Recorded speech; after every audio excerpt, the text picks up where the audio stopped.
అందరికీ స్వాగతం అండి.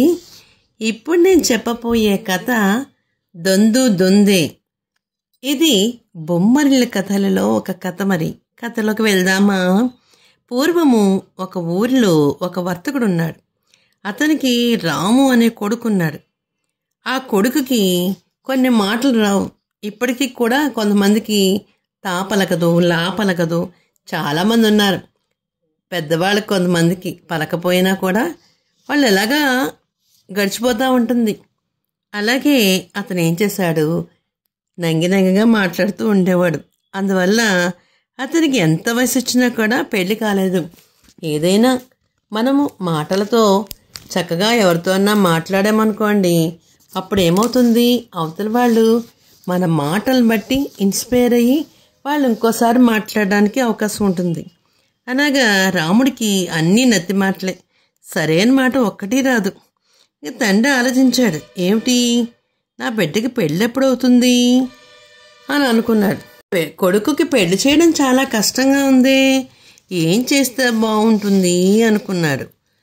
అలాగా చాలా సంబంధాలు పెళ్ళిళ్ళ పేర్లు తీసుకుని సంబంధాలు చూస్తూ వెళ్తుంటే అతనికి మాట్లాడే మాటలు చూసి ఎవరు కూడా పిల్లనివ్వలే. చాలా బాధపడ్డాడు తండ్రి, దిగులు పడ్డాడు కూడా. ఎలాగైనా కొడుకు పెళ్లి చేయాలి అని ఒక ఉపాయం ఆలోచించాడనమాట. ఒకరోజు రాముని పిలిచి, నాయనా, నీకు పెళ్ళి కావాలంటే నువ్వు ఇలాంటి మాటలు మాట్లాడుతున్నావని ఎవ్వరికీ తెలియకూడదు. మనం సంబంధం చూడడానికి వెళ్ళినప్పుడు నువ్వు ఎవరితో మాట్లాడుకో, ఎవరన్నా అడిగితే నేను చెప్తాను నువ్వు మౌన వ్రతం పాటిస్తున్నావని, అందరితో చెప్తాను అని అన్నాడు ఆ వర్తకుడు. మరి వర్తకుడు అంటే బోళంత వ్యాపారం చేస్తాడు. అతని కొడుకు పెళ్లి కాలేదంటే ఊళ్ళో నగుబాటు కాదా మరి. అందుకని ఒక సంబంధం చూడడానికి వెళ్ళారు. వెళ్తే అసలు అతను మాట్లాడలేదు. ఎలాగో అలా రాముడికి మంచి మాటలు చెప్పేసేసి అవతల వాళ్ళకి కొడుకు పెళ్లి చేసాడు. పెళ్లి కొడుకు పెళ్లి కూతురు పల్లకిలో. ఒకప్పుడు ఏం చేసేవారంటే, పెళ్ళయిన తర్వాత పల్లకిలో అత్తారింటికి తీసుకెళ్ళేవారు పెళ్లి కొడుకుని పెళ్లి కూతురిని కూడాను. అయితే అప్పుడు వాళ్ళు ఊరికి ప్రయాణమే వెళ్తున్నారు. దారిలో వాళ్ళకి ఒక చింత తోపోటు కనిపించింది. చింత చెట్లన్నీ పూతతో నిండిపోయి ఉన్నాయి. ఎంతో బాగున్నాయి చెట్లు. వింత చెట్లను చూసి రాముడు ఏమన్నాడంటే, తండ్రి చెప్పిన మాట మర్చిపోయాడు. వాడికి వచ్చిన నంగి మాట ఏదో మాట్లాడతాడు కదా, అలాగే ఏమన్నాడంటే, నా పెళ్లి కూతురుతోటి తంతు తెల్లు పోతున్నాయి తూతినావా అని అన్నాడు. అంటే చింత చెట్లు పూసాయి చూసావా అన్నాడు. అంటే చెట్ల నిండా కూడా కాయలతో వేలాడుతుందన్నమాట. అప్పటి వరకు నోరు మెదపని పెళ్లి కూతురు కూడా ఉత్సాహంగా, తోడకే పూతే కాదం పూతే పూతకు తత్తాయా అని, అంటే పూచేకాలం వస్తే పోయేకి చేస్తాయా అని చెప్పింది. అంటే పెళ్లి కూతురు పెళ్లి కొడుకు కూడా ఒకే రకంగా మాట్లాడుతున్నారు. ఆ సంగతి అప్పటి వరకు ఎవ్వరికీ తెలియదు. పల్లకి పక్కన వెళ్తున్న పురోహితుడు ఇదంతా విని అప్పటి వరకు వరడిలోనే లోపం ఉందో అనుకున్నాడు.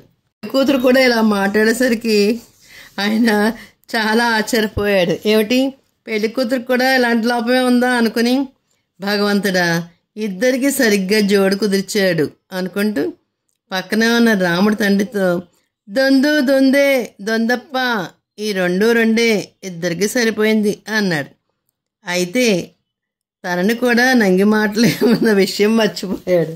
అయితే పంతులు గారు కూడా సరిగా మాటలు రావన్నమాట. అలాగా ఇద్దరికి సరిపోయింది, ఒకేలాగా ఉన్నారు అని అనుకోవడానికి ఏంటంటే గంతకు తగ్గ బొంత దొరికిందని అనుకున్నప్పుడు ఏమంటారంటే, దొందు దొందే అని అనడం లోకంలో అందరికీ ఆనవాయితీగా అయిపోయిందన్నమాట. సరే పిల్లలు, ఈ కథ ఎంత నవ్వుగా ఉందో. దొందు దొండే అంటే ఓ పక్కన పెళ్లి కూతురు మాటలు సరిగ్గా రావు, పెళ్లి కొడుకుకి మాటలు సరిగ్గా రావు, తర్వాత మంత్రాలు చదివే పంతులకు కూడా మాటలు సరిగ్గా రావు. అందుకే అన్నీ అక్కడ ఎలా సమకూరినాయి అన్నమాట. దొందు దొందే ఈ కథ యొక్క సారాంశం. మరొక చిన్న కథ చెప్పుకుందామా అయితేని, బంగారు అవకాశం. ఒక ఊళ్ళో బాగా చదువుకున్న ఒక వ్యక్తి ఉన్నాడు. అతని పేరు వెంకట్. అతడు చాలా చక్కగా, అతని ఉద్దేశం ఏమిటంటే, నేను ఇంత బాగా చదువుకున్నాను, అన్నిటిలో మొదటి ర్యాంక్లో ఉన్నాను, నేను మంచి ఉద్యోగం సంపాదించుకుని బాగా స్థిరపడాలి, బాగా డబ్బులు సంపాదించుకోవాలి అని ఆలోచిస్తున్నాడు. ఇప్పుడు పిల్లలు ప్రతి ఒక్కళ్ళు కూడా, ఇప్పట్లో పిల్లలు చాలా బాగా చదువుకుంటున్నారు, మంచి ఉద్యోగాలు కూడా చేస్తున్నారు, విదేశాలకు కూడా పోతున్నారు. అలాంటి సమయంలో ఈ వెంకట్కి చాలా కోరికలు ఆశలు ఉన్నాయన్నమాట. అయితే అవేమీ రావట్లేదని వాడికి చాలా దిగులుగా బాధగా ఉండేదన్నమాట. అతనికి కోపం చాలా ఎక్కువైపోయింది. ఎంత కష్టపడి చదువుకున్నాను, నాకు సరైన ఉద్యోగమే రాలేదు, నేను ఎలాగా మంచి ఉద్యోగం వస్తేనే కదా బాగా స్థిరపడగలుగుతాను, ఏదైనా మంచిగా అన్నీ ప్లాన్ చేసుకుని అన్నీ చేయగలుగుతాను అనుకునేవాడు. అనుకుని అస్తమాను తల్లిని ఏదో రకంగా గొడవ చేస్తూనే ఉండేవాడు అనమాట. నువ్వు నాకు సరిగ్గా చదివించలేదు, నాకు సరిగ్గానేమో ఇచ్చేయలేదు, అది చేయలేదు అంటూ గొడవ చేస్తూ ఉండేవాడు అనమాట. అప్పుడు తల్లి అంటూ ఉండేది, నాయన, ప్రతి మనిషికి సహనం అనేది ఉండాలి, ఆ సహనం ఉంటేనే మనము ఎప్పుడోకప్పుడు మనకి మంచి అవకాశాలు వస్తాయి, నిన్నే వెతుక్కుంటూ వస్తుంది, వాటిని అందుకునే స్థితిలో నువ్వు ఉండలేవు అని చెప్పింది. అందుకు వెంకట్టు, నీ మాటలకి వెళ్ళే సొల్లుకొలు చెప్తావు ఇలా ఇంట్లో కూర్చుని, నేను వెళ్ళాక చస్తున్నాను అంటూ రొసరొసలాడుతూ ఇంట్లోంచి బయటకు వచ్చేసాడు. తర్వాత అతను ముందు నడుస్తూ, ఎవరికైనా సరే జాతకం బాగుంటే మన అదృష్టం బాగుంటుంది, అప్పుడు మంచి ఉద్యోగం వస్తుంది అనుకున్నాడు. అప్పుడే అదృష్టదేవత బంగారులో మన ఇంటికి వచ్చి తలుపు తడుతుంది అనుకున్నాడు అనమాట. నా జాతకం బాగాలేదేమో, నేను ఎంత చదువుకున్నా కూడా, ఎంత బాగా చదివినా కూడా నాకేమి మంచిగా అవకాశం రావట్లేదేంటి, ఆ అదృష్టదేవత ఎప్పుడు తలుపు తడుతుందో ఏంటో అని అనుకుని బాధపడుతున్నాడు. కాసేపటికి అతడు కాళ్ళు నొప్పులు పుట్టినాయి, అలా ఎక్కడికో వెళ్ళిపోతున్నాడు పాపం. ఒక పెద్ద మట్టి దెబ్బ కనిపిస్తే దాని మీద కూర్చున్నాడు. అప్పుడు అతను కళ్ళు మూసుకుని, నా మిత్రులందరికీ బాగా మంచి మంచి ఉద్యోగాలు వచ్చి స్థిరపడిపోయారు, మరి విధి నన్ను ఎందుకు వెక్కిరిస్తుందో, నాకెందుకు ఉద్యోగం రావట్లేదు, నేను ఇలాగే ఎందుకున్నాను, నాకు మంచి అవకాశాలు కూడా రావట్లేదే అంటూ బాధపడిపోతున్నాడు. అలా ఉండగా అంతలో ఒక కాకి పెద్ద, దాని నోట్లో ఏదో ఉంది, దాన్ని ఎక్కడి నుంచో ఎత్తుకొచ్చి అలాగే ఎగురుతూ ఎగురుతూ ఎగురుతూ గట్టిగా ఏం చేసిందంటే, సరిగ్గా ఆ వెంకట్ కూర్చున్న స్థలంలో పైనుంచి గబాలన అతని నెత్తి మీద టపీమని పడేసింది. ఆ సమయంలో వెంకట్ అదేమి చూడలేదు, కాకి రావడము, తన నెత్తి మీద ఒక రాయి పడేయడము చూడలేదు. అబ్బా అంటూ అరిచి, ఇదేదో మట్టితో కప్పింది, ఉన్న పనికిరాని వస్తువులా ఉందే, దీన్ని నాపై విసిరింది ఎవరు అనుకుంటూ అవతల పక్క చూశాడు. ఒక మనిషి దూరంగా ఉన్నాడు. దాంతో అతనికి వెంకట్కి చాలా కోపం వచ్చేసింది. వెధవ, ఎవడ్రా వీడు అనుకుంటూ ఆ వ్యక్తి దగ్గరికి వచ్చాడు. వచ్చి దగ్గరలో ఉన్న కర్ర తీసుకుని దాంతో ఆ వ్యక్తిని గట్టిగా కొట్టేయడం మొదలుపెట్టాడు. ఆ దెబ్బతిన్న వ్యక్తి, ఇదేమిటి, నేనేం చేశాను, నేనేం తప్పు చేశాను అని దెబ్బలు తిన్న అతను ఏమనుకుని అలా చూస్తూ ఉన్నాడు ఓపికతోటి. అప్పుడు వెంకట్, తప్పున్నారా, ఇదిగో నువ్వు నా మీదకి విసిరిన రాయి చెత్త వస్తువు అని దాన్ని అతనికి వేసి కొట్టిన అతని దగ్గరికి పడేసేసి అక్కడి నుంచి వెళ్ళిపోయాడు. ఆ వ్యక్తి అంత బాధలోని ఆ వస్తువుని తీసుకుని దానికి ఉన్న మట్టిని మొత్తం అంతా తుడిచేసి అది చాలా బాగుంది, అదేమిటంటే ఒక వజ్రం. ఆ వజ్రాన్ని అతడు ఒక వర్తకుడు చూపించగానే ఇది జాతి వజ్రం అని చెప్పాడనమాట. ఆ వజ్రాన్ని తీసుకుని అతను కొన్ని లక్షల రూపాయలు డబ్బులు ఇచ్చేశాడు. అతను రాత్రే లక్షాధికారి అయిపోయాడు. మంచి వ్యాపారాన్ని ప్రారంభించాడు అతని చేతిలో చిల్లిగవ్వ కూడా లేదు. కానీ ఆ వజ్రము, ఆ కాకి విసిరేసిన వజ్రాన్ని తీసుకోవడంతోనే అతను డబ్బులు తీసుకుని పెద్ద వ్యాపారాన్ని ప్రారంభించాడు. క్రమంగా అతని వ్యాపారం 3 పువ్వులు 6 కాయలుగా అయింది. గొప్ప కోటీశ్వరుని చేసేసింది. ఒకరోజు అలా కారులో వెళ్తుంటే వెంకట్ కనిపించాడు. వెంటనే అతను కారు ఆపి కింద దిగాడు. వెంకట్ అతను గుర్తించి, క్షమించండి, ఆ రోజు అనుకోకుండా మిమ్మల్ని కొట్టాను అన్నాడు. అందుకు ఆ వ్యక్తి నవ్వుతూ, నువ్వు ఆ రోజు నన్ను కొట్టిన కారణంగానే నేను గొప్ప బిజినెస్ మ్యాన్ అయిపోయాను. అందుకు ప్రతిఫలంగా ఏం చేస్తానంటే నా పెద్ద సంస్థని స్థాపించాను, దాంట్లో నిన్ను మేనేజర్గా చేస్తానే మరి అన్నాడు. ఆ మాటలకి వెంకట్ చాలా ఆశ్చర్యపోయి నోరెలు బట్టి చూశాడనమాట. ఆహా, అప్పట్లో కాయకి విసిరిన ఆ మట్టిని తీసుకుని తుడుచుంటే నేను కూడా గొప్ప వ్యాపారస్తుని అయిపోయేదాన్ని. కానీ నాకు అదృష్టం ఇలాగ వచ్చిందనమాట, మంచి అవకాశమే వచ్చింది అనుకుని అతని కాళ్ళ మీద పడి క్షమించమని వేడుకుంటే వెంటనే అతను తన సంస్థలో పెద్ద ఉద్యోగాన్ని ఇచ్చాడు వెంకట్కి. వెంకట్ చాలా చక్కగా మంచిగా ఉద్యోగం చేస్తూ తన తండ్రిని చాలా చక్కగా చూసుకుంటూ గొప్పవాడయ్యాడనమాట. అదృష్టం అనేది ఒకేసారి వస్తుంది, 10 సార్లు తలుపు తట్టదు. మరి ఆ వచ్చిన అదృష్టాన్ని మనం జాగ్రత్తగా వినియోగించుకోవాలి. మరి ఒక చిన్న కథ చెప్పుకుందామా అయితేనే. మరొక చిన్న కథ పేరు ఆదర్శ ఉపాధ్యాయుని. 4వ తరగతి ఉపాధ్యాయుని అయిన సూర్యప్రభ మనసులో లేదు. పిల్లలకి పాఠాలు చెప్పడం అనేది రోజు జరిగే విషయమే. ఎంతో చక్కగా పిల్లలకి పాఠాలు చెప్తూ జరిగే విషయాలు, జరగబోయే విషయాలన్నీ కూడా వివరిస్తూ ఉండేది. అయితే వాళ్ళ బెరుకుతనము భవిష్యత్తుకు ఉపయోగపడదని ఏదైనా చేయాలి అనుకుంటూ ఆలోచిస్తూ సూర్యప్రభ ఏదో అలికిడి విని ఈ లోకంలోకి వచ్చింది.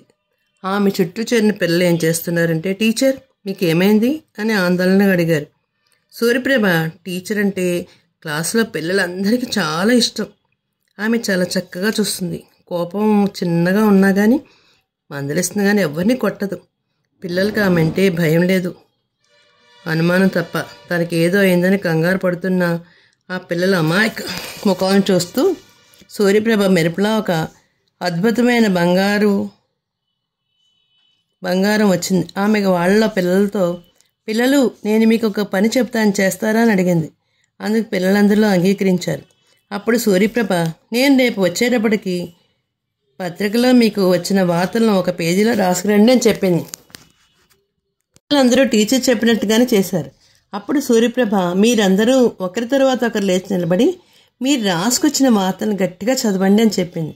ఆ తర్వాత పిల్లలు వార్తలు చదువుతుండగా వారిని శ్రద్ధగా గమనిస్తూ కొంతమంది చక్కగా స్పష్టంగా చదువుతున్నారు. వారిని ఇలా ప్రతిరోజు చదివిస్తే వీళ్ళకి తప్పు భయము పోయి భవిష్యత్తులో ధైర్యంగా చక్కగా మాట్లాడడం అలవాటు అవుతుంది అనుకుంది. దాంతో ఆమె ప్రతిరోజు పిల్లలతో వాళ్ళు రాసుకొచ్చిన వార్తలను గట్టిగా చదవమని అనేది. ఇలా కొన్ని రోజులు అయిపోయింది. ఒకరోజు స్కూలు ప్రధానోపాధ్యాయుడు అలికిడి చేస్తూ 4వ తరగతి దగ్గరకు వచ్చారు. అక్కడ పిల్లలు గట్టిగా వార్తలు చదవడం గమనించి ఆమె సూర్యప్రభతో, మీరు ఇలా ప్రతిరోజు పిల్లలతో వార్తలు చదివిస్తే అమూల్యమైన సమయం అంతా వృధా అయిపోతుంది కదా అని ప్రిన్సిపాల్ గారు అన్నారు. అప్పుడు సూర్యప్రభ చక్కగా ఎంతో వినయంగా, ఇలా చేస్తే ఎన్నో ప్రయోజనాలు కలుగుతాయండి. వ్యక్తిత్వ వికాసానికి అవసరమైన భావ వ్యక్తీకరణ, ఆలోచన, ఆత్మస్థైర్యము మొదలైన వాటిని పిల్లలు సొంతం చేసుకుంటారు. వీళ్ళు ఇక్కడ ఇలాగా నా దగ్గర చదవడం వల్ల వాళ్ళు ఎప్పుడైనా ఏదైనా మంచి ఉపన్యాసాలు చేసే టైంలో అలాంటి సమయంలో వాళ్ళకి ఏం చేస్తారంటే ధైర్యంగా వాళ్ళు చెప్పగలుగుతారు. వాళ్ళ మాటలను చక్కగా చెప్పగలుగుతారు. అంతేకాకుండా వాళ్ళు పెరిగి పెద్దయి భవిష్యత్తులో వచ్చాక వాళ్ళకి మంచి ఉచ్చారణ వస్తుంది.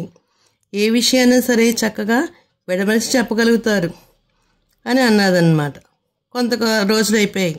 ప్రధాన ఉపాధ్యాయుని ఒక విషయం తెలిసింది. అదేమిటంటే ఆ స్కూల్ మొత్తం మీద 4వ తరగతిలోని విద్యార్థులు ఏ విషయాన్నైనా సరే చక్కగా చెప్పడము, మాట్లాడడము, భయం లేకుండా మాట్లాడడం తెలుసుకున్నారు. దాంతో ఆమె స్కూల్లో ఒక సభను నిర్వహించి, ఇక్కడ నుంచి మన స్కూల్లో విద్యార్థులందరూ కూడా ప్రతిరోజు గట్టిగా వార్తలు చదవాలి. ఈ సరికొత్త ప్రయోగాన్ని ప్రవేశపెట్టిన సూర్యప్రభ గారిని ఆదర్శ ఉపాధ్యాయునిగా గుర్తించి ఆమెకి సన్మానిస్తున్నాము అని ప్రకటించారు. అది విని పిల్లలందరూ కూడా ఆనందంగా చప్పట్లు కొట్టారు. అంటే ఏదైనా విషయాన్ని మనం తెలుసుకున్నప్పుడు మనం గట్టిగా చెప్పగలిగితే పిల్లలకు కూడా అదే అలవాటు అవుతుంది. లేకపోతే స్టేజ్ ఫియర్ వచ్చి వాళ్ళు చెప్పే విషయాన్ని కూడా అసలు ఏమీ చెప్పలేకుండా మాటలు తడబడుతూ అలాగే కూర్చుండిపోతారనమాట. అందుకే పిల్లలకి కాంపిటీషన్స్ వచ్చినప్పుడు స్టేజ్ ఫిజర్ లేకుండా మనం పిల్లల్ని అనర్గళంగా మాట్లాడేలాగా తయారు చేస్తే కనుక వాళ్ళు జీవితంలో మంచి బంగారు బాట వేయడానికి అవకాశం ఉంటుందన్నమాట.